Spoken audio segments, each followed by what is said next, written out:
Previously, if you had an image that you needed to print really large and you needed to add extra resolution to that image, you'd have to take it into Photoshop and do it there.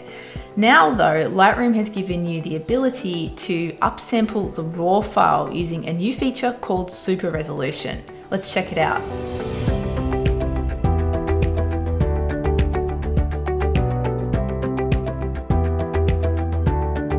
Hi, my name's Charlotte Reeves. I'm from Unleashed Education and you've tuned into a new editing toolbox video where we share a quick tip, trick or technique to help make your pet photography editing life easier. So along with Raw Details and Denoise, Super Resolution is part of Lightroom's new suite of image enhancement tools. But unlike Denoise, Super Resolution can actually be applied to a range of different file formats, not just RAW files. So let's take a look at how it works when applying to a RAW file first. So we've got this RAW file here. Now all you need to do is right click on the image file and then click Enhance. So that brings up this Enhance preview. Now if you've been using Denoise, you might be already familiar with this that comes up. So if you have been using Denoise, this will generally be ticked. You need to untick Denoise, keep Raw Details ticked, and then tick Super Resolution. So it will automatically apply raw details when you use Super Resolution to upsample a raw file. That's one of the positives of this new Super Resolution tool. So let's just click the little minus button to zoom out and we'll just click on the eye to zoom in. So as you can see, it's a pretty sharp image already, and this is giving us a preview of what will happen when we click Enhance. So let's just go ahead and click Enhance. So what this is essentially doing is creating an image with 2 times the linear resolution, so twice the width and twice the height. And that effectively gives you 4 times the pixel count. So it really does supersize the image. So when you use Super Resolution, it actually creates a new file. It doesn't apply it to the file that you selected. It creates a new DNG or digital negative file. So let's have a look down here. We've got the original CR3 file, and then we've got the enhanced Super Resolution DNG file. So let's zoom in all the way on this. So this is 100%. And then let's compare that to 100% on the original RAW file. So as you can see, twice the size. And the quality looks great. It's super sharp. There hasn't been any noise introduced and all of the details are there. It does a really great job. The alternative to using Super Resolution is doing it the old way in Photoshop. If you want to check out how to do that, I've created an editing toolbox video called Enlarging Your Images to Print Big in Photoshop. That shows the method. So I'm going to go off and do that really quickly, and then I'm going to bring that file back into Lightroom so we can compare.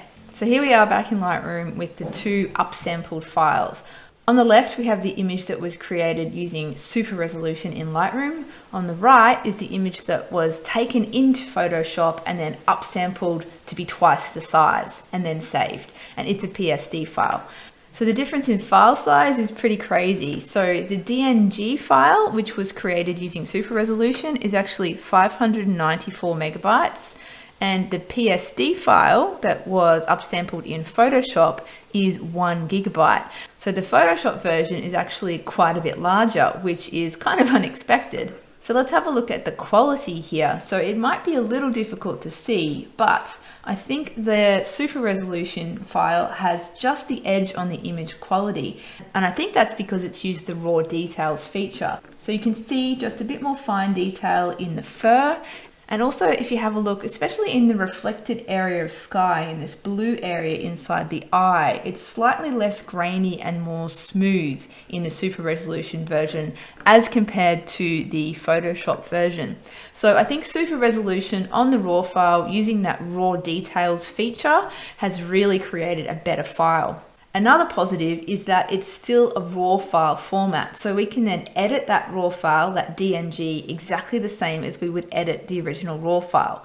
Once the image has been converted into a PSD file, you don't quite have the same level of access to all the image data that you do in a RAW file.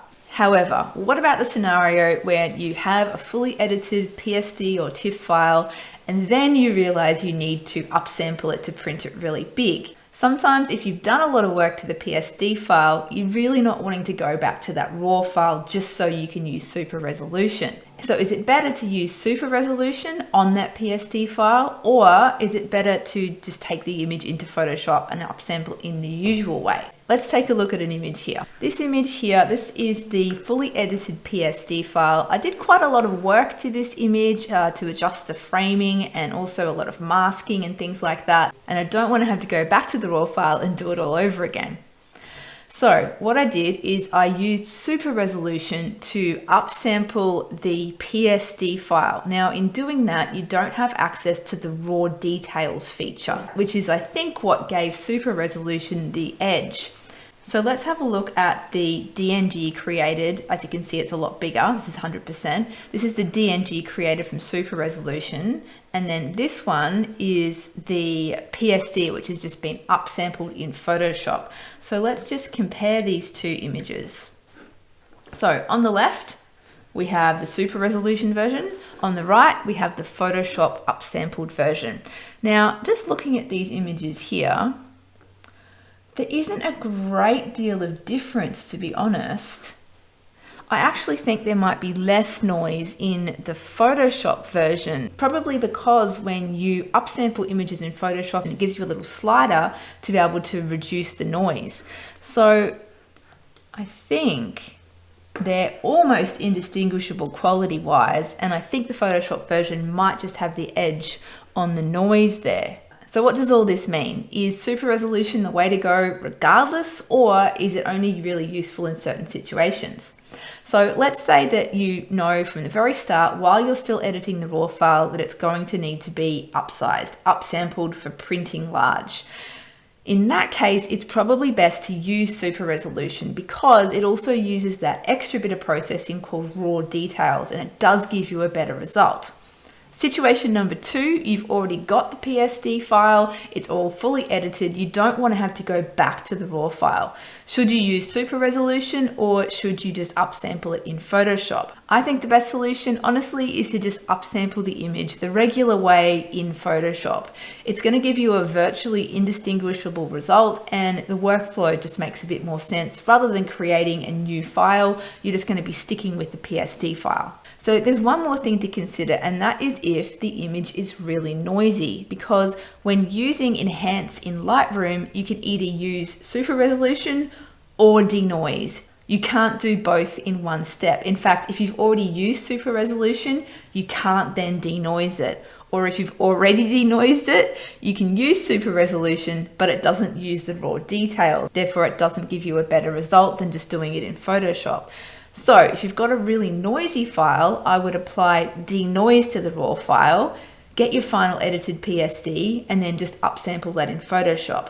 And if the image is already in a different file format, so say it's already a PSD or a TIFF file, honestly, just do it in Photoshop. There's not really any advantage to using super resolution because it's not accessing that raw data of the raw file. So hopefully this all makes sense and has been helpful for you. If you do have any questions about any of this, please just drop them in the comments and I'll get back to you there.